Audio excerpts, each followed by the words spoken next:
মৃত্যুর গুঞ্জন ছাপিয়ে অবশেষে না ফেরার দেশে চলে গেলেন ভারতের বর্ষিয়ান অভিনেতা ধর্মেন্দ্র।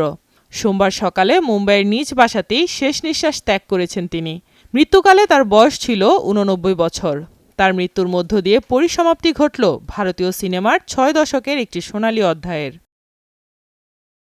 সোমবার রাত থেকেই তার মৃত্যুর গুঞ্জন শুরু হয়।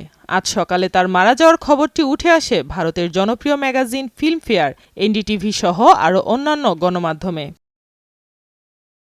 পরিবারের পক্ষ থেকে এই অভিনেতার মৃত্যুর খবর আনুষ্ঠানিকভাবে নিশ্চিত না করলেও প্রযোজক পরিচালক করণ জোহর ধর্মেন্দ্রের মৃত্যুর খবর দিয়ে ইনস্টাগ্রামে একটি পোস্ট দেন। পোস্টে তিনি ধর্মেন্দ্রর একটি ছবি দিয়ে লিখেছেন, একটি যুগের অবসান।